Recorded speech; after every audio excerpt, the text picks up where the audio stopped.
ಬೇಳೆ ಸಾಂಬಾರು ಹೇಗೆ ಮಾಡೋದು ಅಂತ ಇವತ್ತು ನೋಡೋಣ ಬನ್ನಿ. ಚಿಕ್ಕ ಲೋಟದಲ್ಲಿ 1½ ಬೇಳೆನ ತಗೊಂಡು ವಾಶ್ ಮಾಡ್ಕೊಂಡು ಹಾಕ್ಕೋತಾ ಇದ್ದೀನಿ.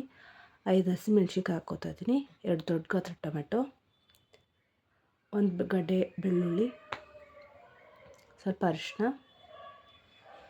1 ಸ್ಪೂನ್ ಆಗೋಷ್ಟು ಸಾಂಬಾರು ಪೌಡರ್, 2 ಸ್ಪೂನ್ ಆಗೋಷ್ಟು ಎಣ್ಣೆ, 2 ಗ್ಲಾಸ್ ನೀರು ಹಾಕ್ಬಿಟ್ಟು 3 ವಿಸಲ್ ಆಗೋವರೆಗೂ ನಾನು ಬಿಟ್ಬಿಡ್ತೀನಿ ಒಲೆ ಮೇಲೆ. ಅದಾದಮೇಲೆ ಓಪನ್ ಮಾಡಿದ್ಮೇಲೆ ಚೆನ್ನಾಗಿ ಬೆಂದಿರುತ್ತೆ. ಸಪ್ರೇಟ್ ಮಾಡ್ಕೊಡ್ತಾ ಇದ್ದೀನಿ ನೀರು ಮತ್ತು ಬೇಳೆನ.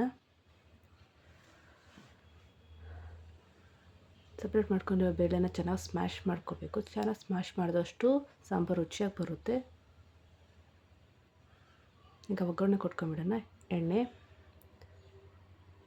ಸಾಸಿವೆ, ಜೀರಿಗೆ, ಬೆಳ್ಳುಳ್ಳಿ ಜಜ್ಕೊಂಡಿರೋದು, 1 ಒಣಮೆಣ್ಸಿನ್ಕಾಯಿ, ಕರಿಬೇವು, ಈರುಳ್ಳಿ.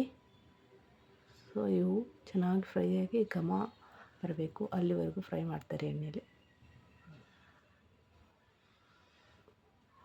ಅದಾದಮೇಲೆ ಸಾಂಬಾರು ಸ್ಮ್ಯಾಶ್ ಮಾಡ್ಕೊಂಡಿರೋ ಸಾಂಬಾರು ಹಾಕ್ಕೋತಾ ಇದ್ದೀನಿ. ಸ್ವಲ್ಪ ಉಪ್ಪು, 4 ಸ್ಪೂನ್ ಆಗೋಷ್ಟು ಹುಣಸೆ ರಸ ಹಾಕ್ಕೊಂಡು ಚೆನ್ನಾಗಿ 5 to 6 ಮಿನಿಟ್ ಬೇಯಿಸಬೇಕು ಹೈ ಫ್ಲೇಮಲ್ಲಿ. ರುಚಿಯಾಗಿರೋ ಬೇಳೆ ಸಾರು ಅನ್ನದ ಜೊತೆ ಸೂಪರಾಗಿ ರೆಡಿಯಾಗಿರುತ್ತೆ.